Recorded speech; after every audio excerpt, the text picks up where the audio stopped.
Hey everybody, I'm Sarah, the Real Simple Mama, and today we're going to talk about something that's kind of come up for us, and it's been a little awkward, a little emotional, and I'll get into that in a minute. But we're going to talk about what to do when you go on vacation if you have chickens. It's kind of a unique situation. It may be something you don't have to worry about for a while, but if you have chickens, it's kind of weird when you need to go out of town for a business trip or whatever the case may be, because it's not like if you have a dog or a cat and either you have somebody just take your animal into their home, or you take them to a kennel or a doggy daycare or whatever. Your chickens, they kind of need to stay where they are for the most part. So you're kind of stuck in a way, and you would think, okay, well then I just need to hire somebody to come over and check on my chickens, and that's a possibility. But I wanted to give you a few more options. So let's talk about, I'll give you a little backstory. We are about ready to go on as I fall down a rock. We are about ready to go on a few family vacations. It's summer, that's when it normally happens, which an added little bit of complication in our situation is because we are in South Texas. I worry about my birds the most in the heat of the summer, but that's also, when we take trips to the coast and things like that. So I'm more worried about my birds going out of town in the summer than I would be, if I was going out of town in, November or something like that. So there's that. But there is somebody from the local chicken forums, and I was going to chicken sit for her this weekend. And that's, spoiler alert, that's the number one thing that you would do, right? Is you would set your chickens up for success as far as leaving them extra food and water, making sure that all the predator prevention is in place. But then having somebody, come in through your backyard gate, or if they have to come in through your house or whatever, and just double checking, if they need to muck out the coop, and clean it out, or basically just doing a check of food and water, because most of you, I'm sure, you've got multiple days worth of food and water in with your chickens. But, you've got somebody coming, and I normally pay them a little bit of money or make them cookies or something, and my kids make them a thank you card, and then all of the eggs that they collect while they're chicken sitting, they get to have those eggs. So, and I've got multiple friends in the area normally who are willing to do it. And, it's like, hey, come hang out in my yard, bring lunch. I don't care. Let the kids play on all of our stuff. And then if you'll please just check on our girls. And that's never been a problem. So going back to this story, and I'm really kind of torn up about this. This is kind of why I decided, no, I need to make this video. I think a situation happened where I was supposed to be checking on somebody's chickens over the weekend, and I went and locked them up last night, and it took about an hour, and it was just a really bad situation, like not in a really safe neighborhood. I had to go through her house because I was always also checking on her cats, and there was like somebody like passed out, like unconscious on the couch who I didn't know was going to be there because she lives alone apparently. And I don't know, it was just really bad. And I've had guilt all weekend because I've messaged her literally about 20 times. The only way I know to get a hold of her is she's out of town, and trying to say like, hey, I don't feel comfortable going back over there like after dark, and it's not a nice area of town, and I'm alone, and you also have a shed that you reminded me at the last minute some guy is living in. And so I need, you've got multiple people staying at your house as opposed to a 30-minute drive from me to go over there where I'm not comfortable and I don't feel safe. So, hey, I'm not going to be coming back over through the rest of the weekend because, screw politeness, I guess. This is a tangent, but if you listen to, there's a podcast my husband listens to called My Favorite Murder, and it's two comedians, but they do research into these murder cases and they talk about it. And one of their main messages is, if you don't feel safe, then don't worry about not being polite. Being polite and being nice is not the number one important thing if you feel like you're not in a safe situation. So anyway, but I feel really guilty because I was supposed to be chicken sitting while somebody went out of town, but the situation just turned really bad. And I've got, I've been worrying about those chickens, but I can't bring myself to drive back over there because the whole situation just made me really uncomfortable and a little bit like, So anyway, so I wanted to give you, like, here's the number one obvious thing, and then here's some other things to do, because you need to keep in mind anytime you go out of town, if you're not going to be able to check on your chickens the amount that you normally do, like I'm out here at least twice a day, so if I was going to be missing any of that, then I would need to make sure they're taken care of. So the number one obvious thing that you would want to make sure that you do is that you have extra food and water in a, I don't know how to say it, in a weather protected area. That's not explained very well, but just in a zone to where the food is safe, under the coop, up in the coop, in the run, somewhere where it's not going to get eaten by squirrels. It's not going to get knocked over. It's not going to get rained on. But I would put a couple of extra days of food out anyway, because yes, you need to have somebody come and check on them if possible, but you also can't trust people. So yes, you want to have people coming in. And what I would do, honestly, and what I've done in the past, is I've either typed something up or I've made a short little video like, hey, this is Sarah and these are my chickens and these are their names and this is the friendly one and, you know, this is where their food is and their water. And then you could do like this. And then, so you can make a little tour video of, hey, this is what I would like you to do. And because it's me and because I'm paranoid, I do that anyway. Even if the friend can come over in person to get like a little lesson, a little walkthrough on, hey, this is what I need you to do. I make them a video anyway, just in case. And of course, make sure that you've got enough food and water and everything around that they can fill everything up. So I know this video has started off a little strange, but it's been a really bad weekend. I've never heard back from that lady. She's still out of town apparently. You know, I basically said I'll help answer any questions of the people who are there. But like, I don't feel comfortable driving back over there, and I really don't feel comfortable bringing my kids back over there.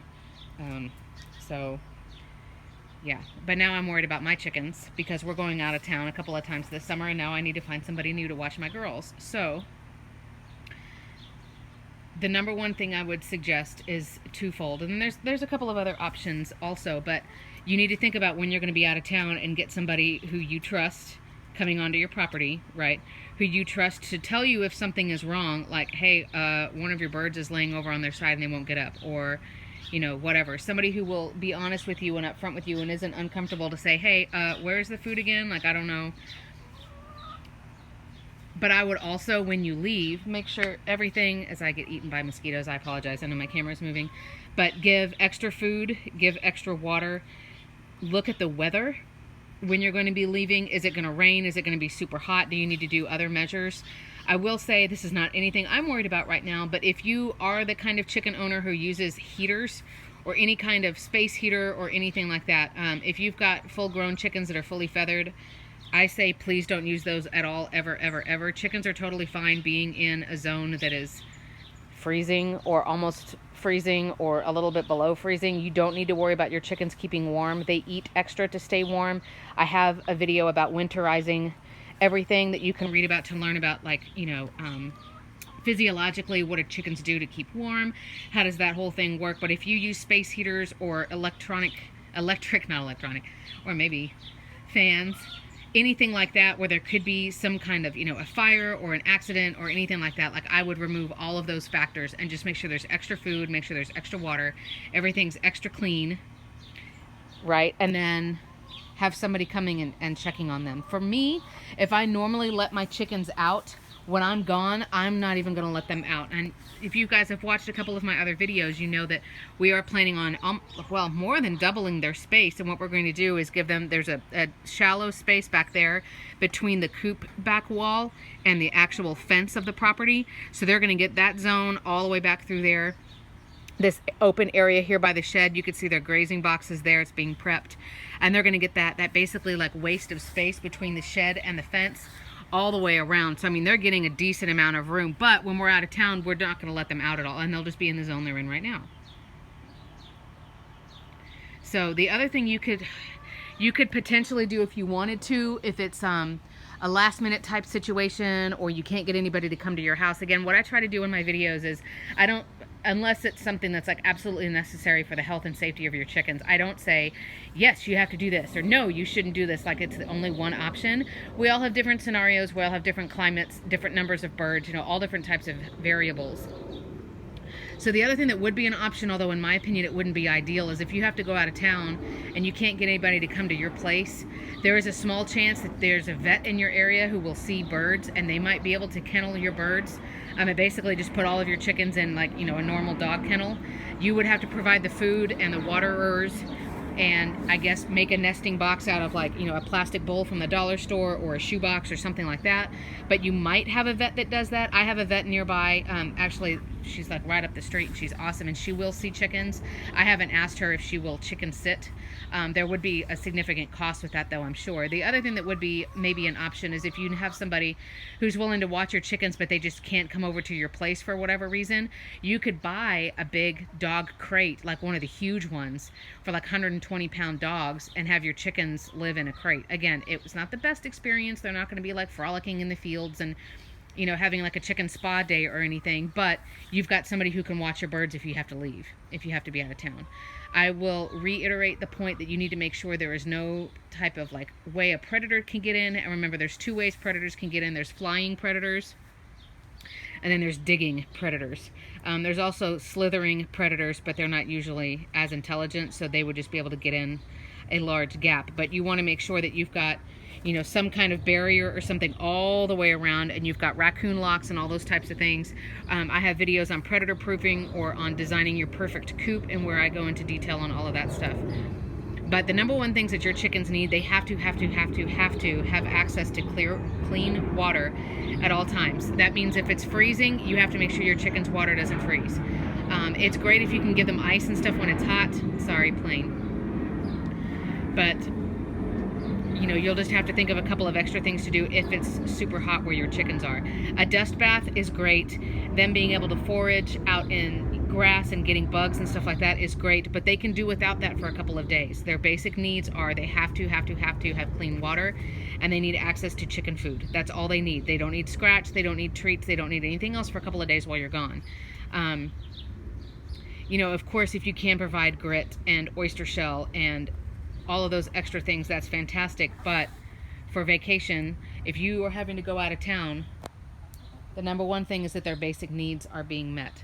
I was not worried about going out of town because I had somebody who is a chicken owner who was committed to coming over here, and after this bad experience today, this weekend with this one person, it just put me in a really bad place. It just hasn't settled well with me at all. You know, me being in a position where I feel, you know, this lady loves her chickens. She obviously cares about them very much. I don't want anything to happen to them, but I have to take care of my family and I first. And so it's been on my heart and on my mind all last night and all this morning. So today I said, you know what? I want to go out and hang out with my girls for a little while, and I want to talk about this. So I don't mean for it to be sort of like a dark take on you're going out of town, but you're a bad person. That's not what I'm meaning to say. So forgive me. I'm just venting, and this is sort of like, you know, my free therapy, just being out here with my chickens and telling you guys. So if you do have to go out of town, taking care of chickens, making sure that they're safe and provided for while you're gone, it is different than, you know, your dog or your cat or your goldfish or whatever. So what is it, girls? Y'all are getting ready to go to bed. So again, the number one thing is make sure you clean everything out. Do your chicken chores. I have videos on that too. Do your chicken chores before you go. Make sure there's extra food and extra water that's in a zone where it's not going to get wet. It's not going to get eaten by squirrels or, you know, rogue chickens or anything like that.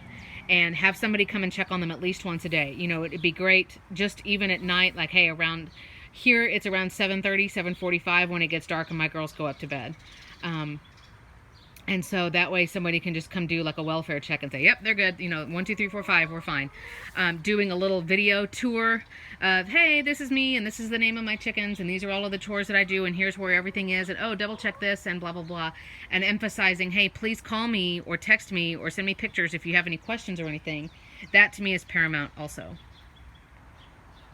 But worst case scenario, you might be able to find a vet or another chicken-friendly person in the area who would say, yes, we will watch your birds, you just have to bring them to us. That would kind of suck, but I mean, it's better than you having to cancel your trip or telling your chickens, hey, you're on your own, good luck, I'll see you in a couple of days. So, just something to think about as we get into summer and people are starting to take vacations and things like that. Let me know what you plan on doing if you go out of town. You know, do you have a chicken buddy in the area? What suggestions you've got? I'm Sarah, the Real Simple Mama.